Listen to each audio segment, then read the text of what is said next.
So your question is, आपको ना wonder wall equation दिया गया है और आपसे ए और बी का डायमेंशन पूछा गया है। ठीक है जी। जब कभी भी ऐसा क्वेश्चन हो कि आपको एक इक्वेशन दे दी जाए और किसी भी चीज की डायमेंशन पूछ ली जाए उस इक्वेशन में, तो समझ लेना ये क्वेश्चन किसका है, प्रिंसिपल ऑफ होमोजेनिटी का।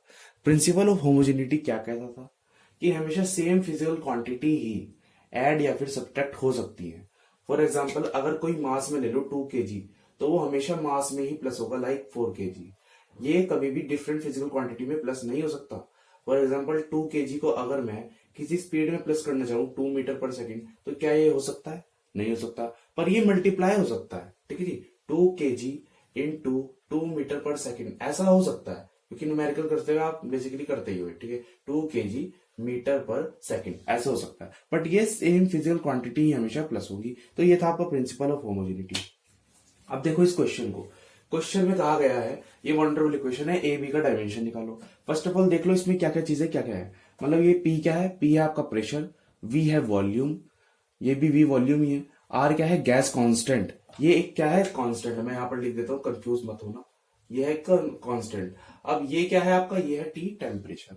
आपको ए और बी का डायमेंशन फाइंड करना था।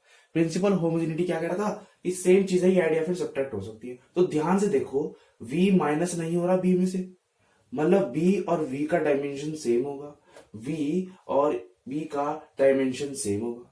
तो इसको ऐसे नहीं लिखते, इसको लिखते हैं ऐसे, dimension of v equals to dimension of b। इसको फुल फॉर्म में लिखना, मैंने शॉर्ट फॉर्म लिख दी। ठीक है जी। v का डायमेंशन क्या होगा? v है वॉल्यूम। अब वॉल्यूम में बच्चे बड़े कंफ्यूज रहते हैं कि लेंथ का क्यूब क्यों आ जाता है। तो वॉल्यूम निकालते हुए आप किसी का भी एक फॉर्मूला ले लो, किसी भी वॉल्यूम का, किसी भी क्या नाम फिगर का आप वॉल्यूम निकालो। देखो सिलेंडर का वॉल्यूम होता है pi r square, pi r square h होता है। ठीक है जी। आर क्या है आपका? लेंथ होता है। ठीक है जी। डिस्टेंस ही तो है, तो लेंथ का स्क्वायर। अब हाइट भी तो लेंथ ही है, तो एल क्या हो जाएगा? एल का क्यूब। अब सुनो किसी और पर लो, वॉल्यूम ऑफ स्फीयर ले लो 4/3 पाई आर क्यूब, ये ले लो।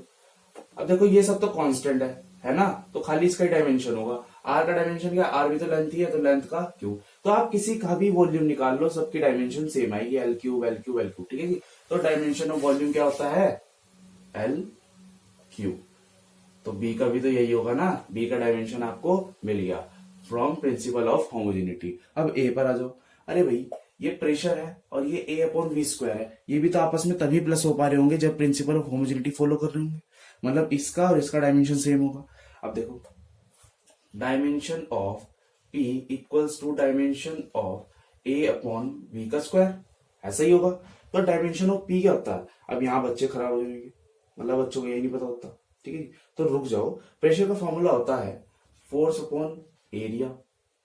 फोर्स अभी पहले भी डायमेंशन निकाल लो प्रेशर का। फोर्स का डायमेंशन आपको पता होना चाहिए, mlt-1। एरिया होता है एल का स्क्वायर। ठीक है जी। एक एल से एक एल कट जाएगा और एक एल जब ये ऊपर जाएगा तो ml-1 t-1। ठीक है, ये आ गया प्रेशर का डायमेंशन। तो यहां पर लिख दो ml-1 t-1, इसको बताओ, equals to dimension of A upon V. क्या है आपका? वी है वॉल्यूम। वी क्या है? वी है वॉल्यूम। तो वॉल्यूम का डायमेंशन क्या था? एल का क्यूब। पर यहाँ पर स्क्वायर भी तो हो रहा है ना, यहाँ पर स्क्वायर भी तो हो रहा है। अब जैसे स्क्वायर खोलेगा तो 3 2 जा 6, क्या हो जाएगा? 6 हो जाएगा। तो इसको 6 कर दो, हो गया जी। अब ये L6 इधर ले जाओ, ml-1 t-1 L की पावर 6 इक्वल्स टू A। अब ये तो माइनस कर ही लोगे ना, m एक L से एक L कट जाएगा, L का पावर 5 t-1। तो ये आ गया आपका किसका डायमेंशन? A का। तो A का डायमेंशन ये रहा और B का डायमेंशन ये रहा। ऐसे करते हैं इन क्वेश्चंस को।